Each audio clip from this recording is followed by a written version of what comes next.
नमस्कार प्रेक्षकांनो, या मालिकेच्या येणाऱ्या भागामध्ये अतिशय जबरदस्त असा ट्विस्ट आला आहे आणि त्यामध्ये मंदाकिनीने आता समरला आता मलिकाचे सगळे कटकारस्थान सांगून देखील आता मलिका हुशारीने ज्या वेळेस आता त्यामधून निसटून जाण्यासाठी मंदाकिनीवरती सगळा आरोप लावते, त्याच वेळेस आता इकडे स्वानंदी ही मोठ्या हुशारीने आता वकिलाला राजवाड्यांच्या घरी धरून आणत डिव्होर्स पेपर हे आता मल्लिकाने बनवून घेतल्याचे सत्य ज्या वेळेस आता स्वानंदी समोर पुराव्यासकट आणते आणि वकील आता बोट करत मल्लिकाचे नाव सांगून मल्लिका मॅडमने मला हे डिव्होर्स पेपर बनवण्याचे सांगितले असल्याचे ज्या वेळेस आता समरला सांगतो, त्याच वेळेस एकाच जबरदस्त धमाक्यामध्ये मल्लिकावरचा विश्वास उडून रागाने ते डिव्होर्स पेपर ज्या वेळेस आता समर बघतो, त्याच वेळेस आता मल्लिकाची घरातून हकालपट्टी करत समर आता कोणते असे दोन भयानक निर्णय सांगतो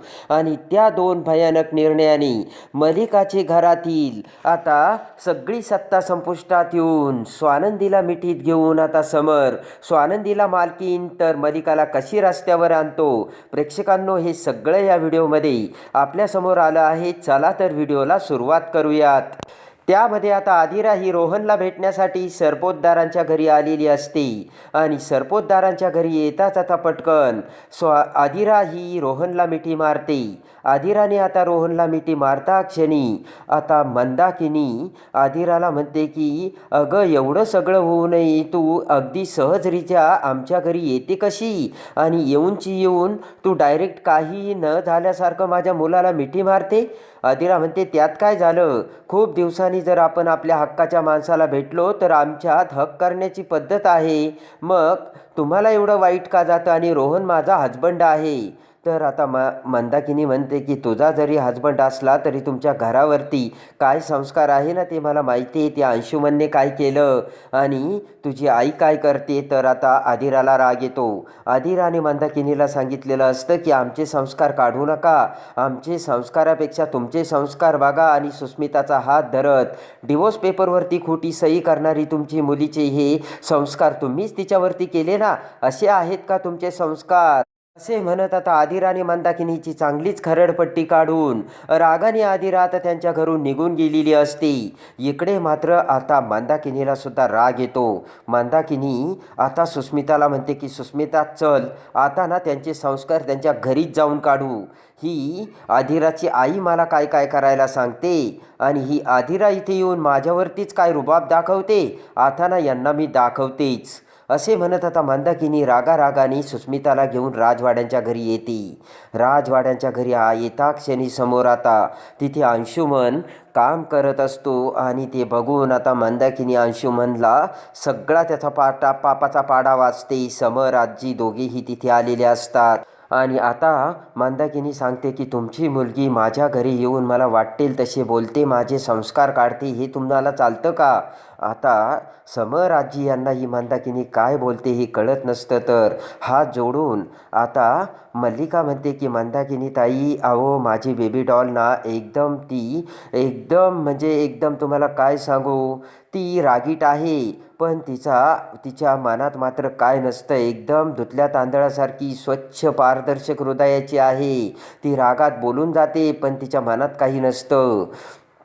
तर माझी आदिरा खरंच खूप प्रेमळ आहे आणि चांगली आहे, असे मल्लिका बोलता क्षणी मंदाकिनी म्हणते की अच्छा, असं आहे का, मग तुमच्या या छान आदिराचा आणि रोहनचा संसार मोडण्यासाठी तुम्हीच मला पैसे दिले होते ना, आणि रोहन आदिराचा जर संसार मोडला तर मला तुम्ही 4 BHK फ्लॅटसुद्धा घेऊन देणार होते. रोहन आणि आदिराचा संसार मोडण्यासाठी तुम्हीच माझ्याकडे घटस्फोटाचे पेपर्स पाठवले ना, आणि तुम्हाला रोहन आदिराचा संसार मग कसा नको होता. ते ऐकताच आता समर आजीला मोठा धक्का बसतो आणि मल्लिकाने आता आदिरा रोहनचा संसार मोडण्यासाठी आता मंदाकिनीला पैसे देऊन आता लालच देऊन आता त्यांचा घटस्फोट करण्यासाठी घटस्फोटाचे पेपर्स देखील दिले आणि त्यावर रोहनची खोटी सही करायची सांगितली. हे सत्य आता समोर आणि आजी समोर येऊन दोघांनाही मोठा धक्का बसतो. पण समरचा मात्र आता या गोष्टीवर विश्वास नसतो, कारण 2 वेळेस मंदाकिनी आता लग्नामध्ये सुद्धा आता तिने काय केलं हे समरला चांगलंच माहिती असतं. त्यामुळे बोट करत आता समर मंदाकिनीला म्हणतो की हे बघा, स्वानंदीच्या आई काकू ह्या माझ्या आईसारख्या आहेत आणि तुम्ही माझ्या काकूवरती कोणते आरोप लावताय तुम्हाला कळतं का?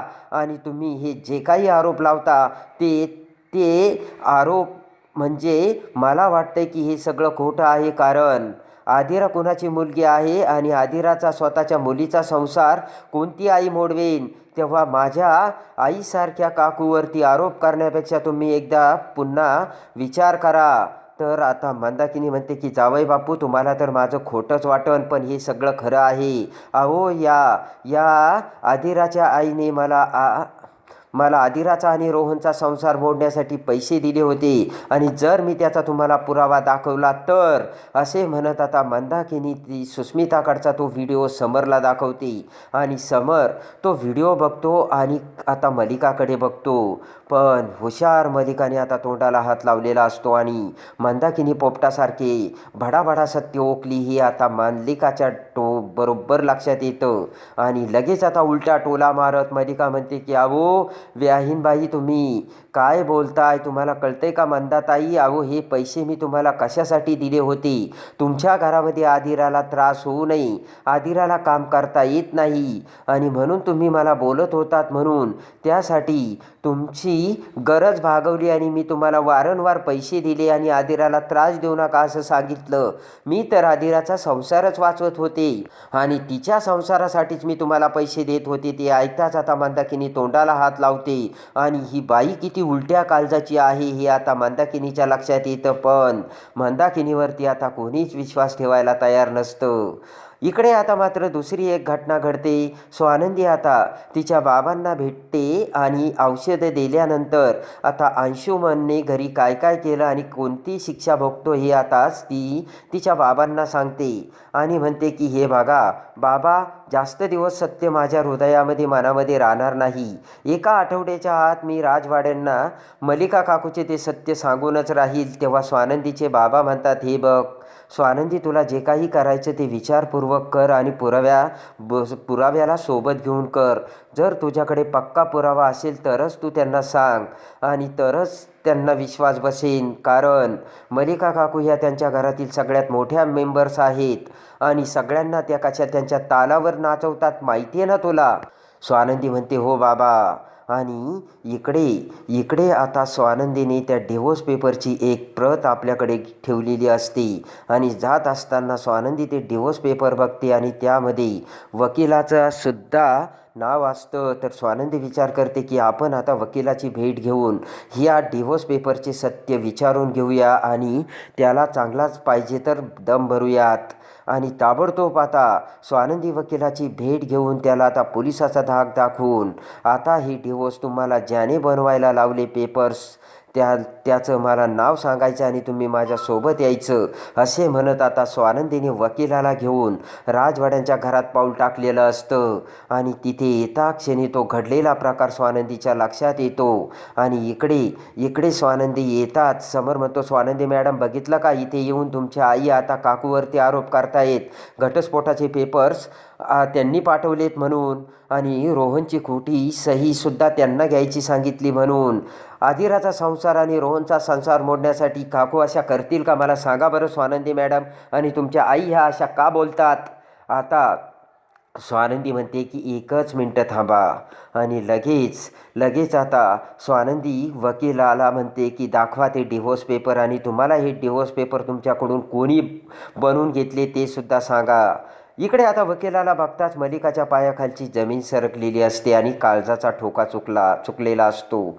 मलिका घाबरते आणि या स्वानंदीने तर आता वकिलालाच धरून आणलंय, आता आपलं काही खरं नाही हे आता मलिकाला कळून चुकलेलं असतं.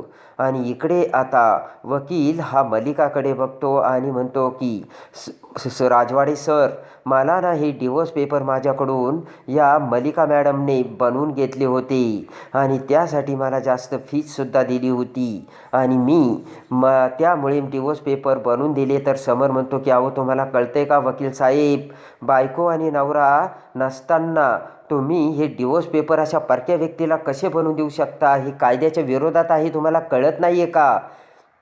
वकील म्हणतो की अहो मल्लिका मॅडमने मला धमकी दिली होती आणि जास्त पैसे दिले होते, मी काय करणार.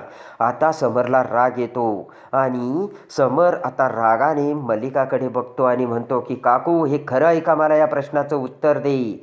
आता मल्लिका तोंडावर पडलेली असते. मल्लिकाला आता काय बोलावं ते समजतच नसतं आणि अखेर मल्लिका खाली मान घालत म्हणते की बरोबर आहे समर, मीच हे डिवोर्स पेपर पाठवले होते कारण मला माझी आदिराला त्या घरात नको होती आणि आदिराचा संसार हा चांगला होत नव्हता, म्हणून आदिरा रोहनला वेगळं करण्यासाठी मीच हे केलं. आणि ते ऐकताच आता समरच्या पायाखालची जमीन सरकलेली असते.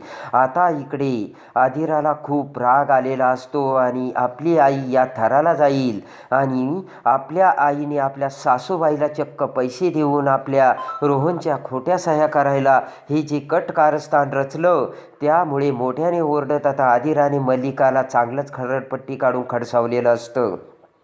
आदिरा म्हणते की पिंट्या दादा बघ आता तूच ठरव काय करायचं ते, माझा संसार या मोडायला निघाल्यात.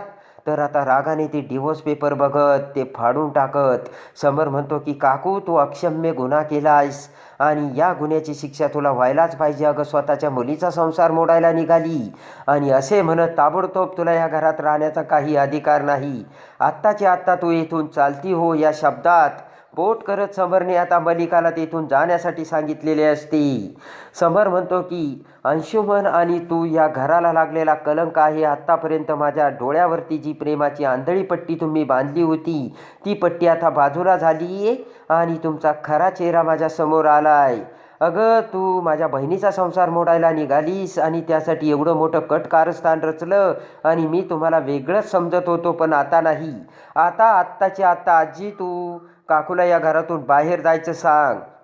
आणि लगेच आता स्वानंदीकडे बघत समर म्हणतो की स्वानंदी मॅडम, आज तुम्ही हे पुराव्यासकट पुन्हा एकदा माझ्या समोर आणलं त्याबद्दल खरंच तुमची मी माफी मागतो आणि तुमच्यावरती आजपर्यंत जे आरोप केले ते सगळे आता मला त्याची जाणीव झाली आणि आजपासून स्वानंदी मॅडम या घराच्या खऱ्या मालकीन आणि हे घर मी स्वानंदी मॅडमच्या ताब्यात देत आहे. यापुढे या घराबाबतचे सगळे निर्णय स्वानंदी मॅडम घेतील आणि कुणावरही अन्याय होणार नाही हे सुद्धा त्या बघतील. सगळे निर्णय सगळे अधिकार मी स्वानंदी मॅडमला देत आहे असे म्हणत समरने 2 भयानक निर्णय घेऊन मल्लिकाची चांगलीच खरडपट्टी काढलेली असते आणि बाहेरचा रस्ता दाखवलेला असतो. एकाच मिनिटात स्वानंदीला बायको तर मल्लिकाला बाहेरचा रस्ता दाखवून खरी मालकीन आता समरने स्वानंदीला बनवलेली असते. तर कशी वाटली स्वानंदीची हुशारी आणि स्वानंदी ते कमेंट्समध्ये नक्की कळवा आणि या मालिकेच्या डेली अपडेटसाठी आपल्या चॅनलला लाईक करा, सबस्क्राईब करा.